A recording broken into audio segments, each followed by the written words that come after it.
excited. The topic this year is really interesting to me because we're dealing with wildfire relief. I'm super excited to bond with everyone while doing service, so bonding through service, because you're giving back while making friends. Definitely getting to know the group more, and it's just a unique opportunity to help this area that's been hit really hard. Definitely want to get to know the people too and be able to have personal conversations with them, and they've had a lot they've gone through, but it should be an awesome experience for us to come in and help. I'm excited about making a difference. We are here in California. We're in Sonoma County, Santa Rosa, aiding in disaster relief for the wildfires that's happened. We're also here for sustainability. Today we're working with Habitat for Humanity for 3 different families for 3 different homes that have been built. They weren't affected directly by the wildfires, but they have been directly impacted in the housing crisis that's here in Sonoma County, Santa Rosa.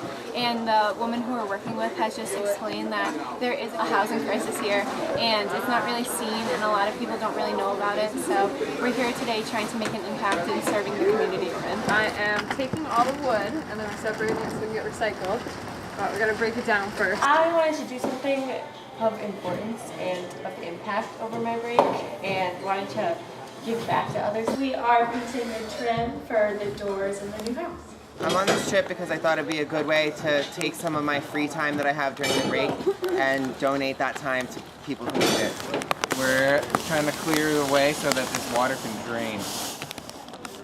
I'm on this trip to give back. I was here because instead of doing the usual spring break thing, I was looking for a way to get more out of my spring break experience and help to give back to a community that was affected by a horrible tragedy. I'm on this trip because service is a really important thing in my life, and I thought that the best way I could find a way to do it would be to give up my spring break and come here. Service means giving up something of yourself for other people, whether it's your time, your money, or goods, or anything you have. It's giving something and not expecting anything in return.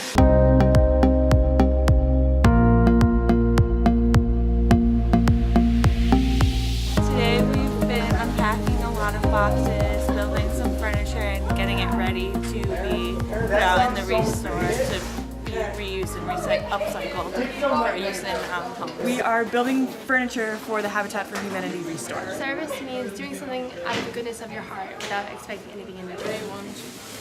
I think it's about providing something that you have and someone else doesn't, and I think a lot about a time commitment. If you have the free time, like we're all on spring break, we all have the time off from school, and to give that to people who are more in need than us, I think is the most important thing. Yeah, I think it's important to put yourself in other people's shoes and see the perspective from their situation and use your resources and your privileges to kind of help them. I help to get donations, specific donations into the store, and help place them on the floor, help to price them, do research around that. Monetary donations all the time, every day, that's what we need to just help build more and more houses. But we really depend on our volunteers on the build sites and here at Restore just to actually get the houses built, get the product out on the floor and priced, and so that people can buy it so we can in turn raise money for the organization. So volunteering, we have volunteer opportunities at every level. Right now we're helping the Restore recycle all of their cardboard and styrofoam, but we've come up with a fun technique for efficiency and fun. Ready, Kim? Let's go.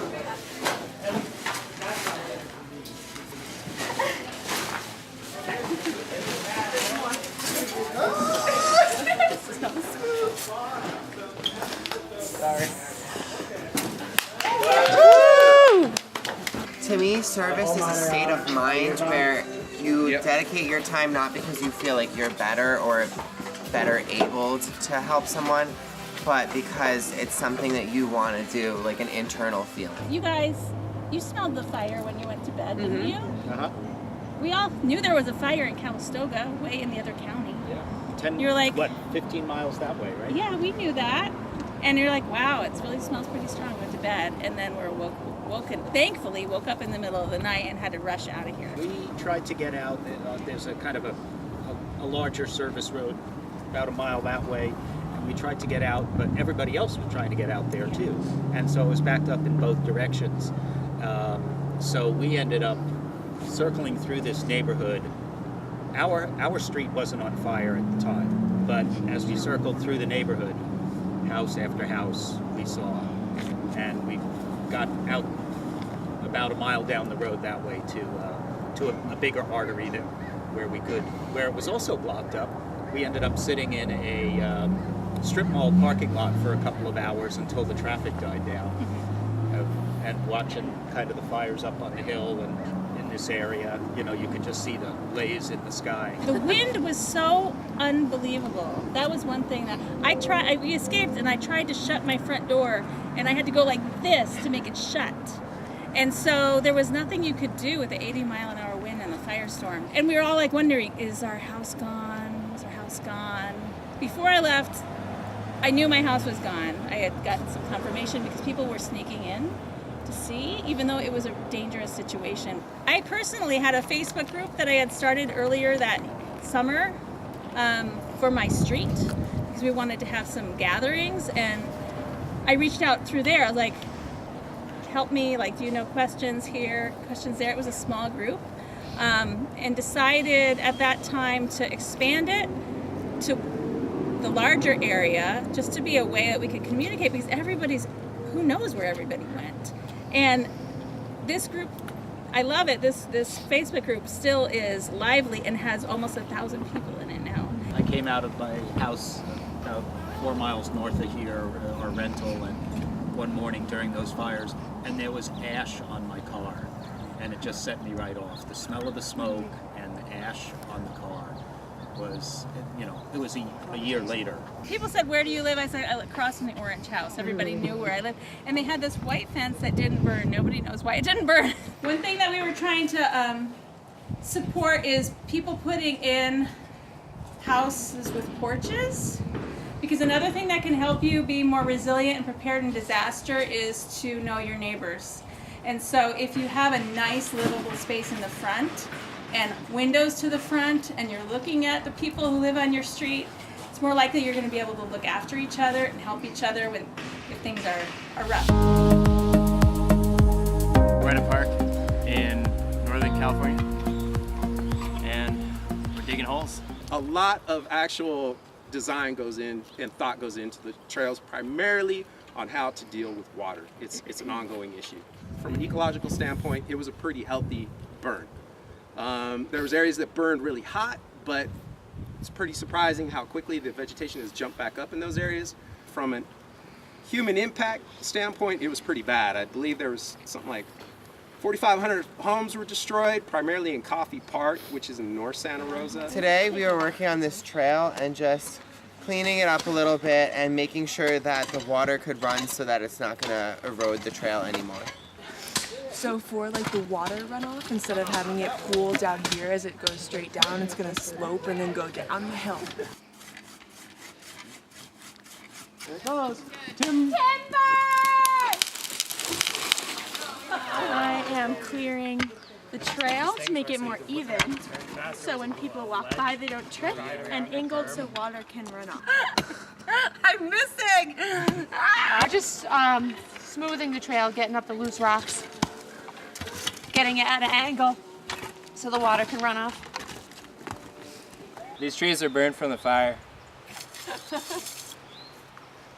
feel that? So we're pulling these weeds out of all of these areas as a preventable measure to stop the wildfires. When the wildfires come, these will burn and then they'll shed all of their seeds, and then that's when they grow back, and they're a highly flammable weed. So we're all pulling them out, and it's a preventive measure to stop the wildfires, and I'm really excited.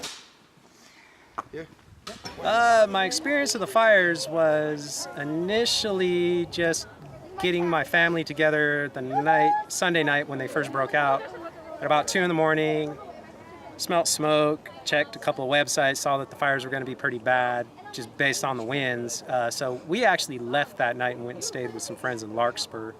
So we left way before they started issuing mandatory evacuations for the neighborhood that I live in, Boys Hot Springs.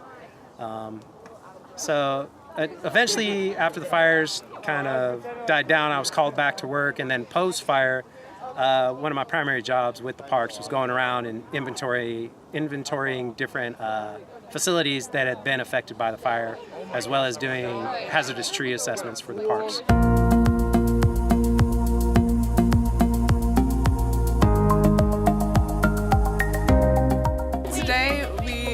us are working in the garden, turning up the dirt, while the other half is clearing out the brush and the fire ladders on the edge of the forest. We are working at the CYO camp in Santa Rosa.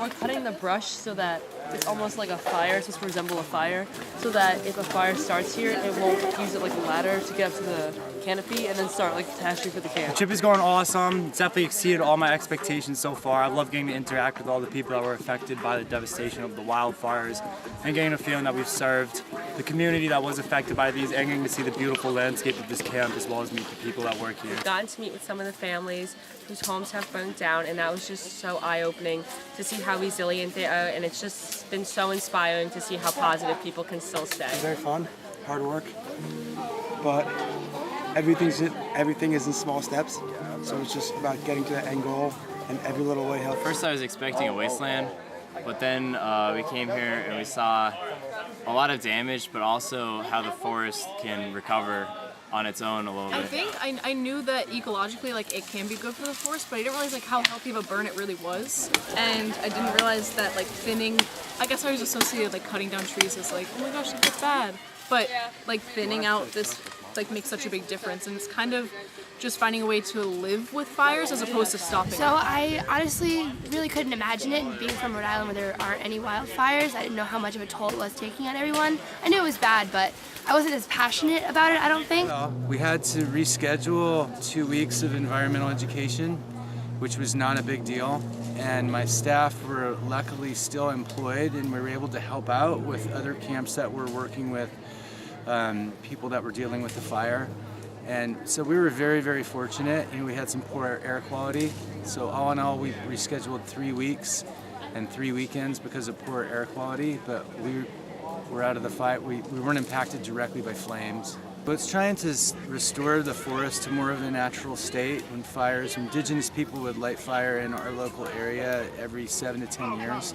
And so we're trying to bring the forest back to that kind of environment where there's less fuel and there's fewer fuel ladders that bring the flames that come through from the forest floor up into the canopy. We're at the Redwood Forest, specifically the Armstrong section. If you look around, you'll see the debris that's everywhere in here. This is 30 years of neglect, fall, just the forest trying to cleanse itself. The problem we've got is that the wildfires that have been going through California lately have been taking these fuel loads and running them in what's called a fuel ladder. It is able to take the fires and get them higher up the trees, and then it lights the canopies. From there, they leapfrog their way through everything. Right now we're getting these big old tree trunks pieces, and we're rolling them down the hill to the chipper. Some of our fires in the last year took out 6,000 acres in 5 hours. Our entire recreation area is 6,000 acres. That means I could go home, go to bed, come back and find everything gone. I don't want to do that. Just trying to clear the perimeter of the water tank over here. We're supposed to clear 40 feet around on all sides. I think people in New England, a good way to aid would be education. Really realizing that the fires have catastrophic effects and spreading that education. Honestly, I think it's by spreading awareness, by service. It really just starts with showing that you care, and by being aware that even though, hey, we're not in California, there are problems happening in other states, and we really just need to make sure that we can do things that help benefit the country as a whole. I mean, the most extreme version of it would be to come out here and volunteer, which is what we're doing. I think something that's really important is advocacy. I think a lot of times, especially in this day and age with the media and how it works, they'll be talking about a topic and then, you know, a few days later they stop talking about it. And especially with wildfires, it's not a kind of natural disaster that only hits California every 50 years or something like that. It's a natural disaster that's happening every year. Well, I lived in a retirement facility, and about 6 o'clock in the morning, the loudspeaker came on and said, "This is not a drill, evacuate to the fairgrounds." We did, and 10 days later we were able to move back. In the meantime, we watched the one fire, the Tubbs fire, approach our place, and the other fire, the Nuns fire, come in from the other side. So it was kind of interesting watching the fires progress. And fortunately, they stopped them. The Tuds fire sort of burned itself out. The Nuns fire went through a state park, and they cut a fire break and stopped it there. So otherwise, we've been homeless. Thankfully, my adult children were not living at home, so they were gone. They weren't in the way. My husband and I had to evacuate with our 95-pound Malamute. And so we put the dog and I in the truck with all of our things, and then my husband had all the legal documentation in his car, and I followed him out. But before we left, we helped round up the neighbors, so we all left. I live in a small cul-de-sac, so we left. But yeah, we had to evacuate. We were extremely fortunate. We had time. So we had time to think about what we were doing, but we were so organized. It was just a matter of opening the drawer and taking legal documents, filing them in. I mean, we knew where everything was. I had 8 gallons of water and food to last us a week, including the dog food. Next door was an elderly lady who lives alone, so we made sure she was safe. All of us in my immediate neighborhood were all okay. All the neighbors were taking care of each other. I stopped counting at 50 how many families that I knew who lost their home. You ready? Pretend they're still here. We Rhode Island, born in the Rhode Island. When he died, we'll be Rhode Island. Welcome to Rhode Island, come on, Rhode Island. Go Rhode Island, you are I. Rhody, Rhody, Rhody. Rams, Rams, Rams. Rhody, Rams, Rhody, Rams, Rhody, Rams. Woo! Kid's nasty for sure. For sure. How does it taste? It's actually not that bad.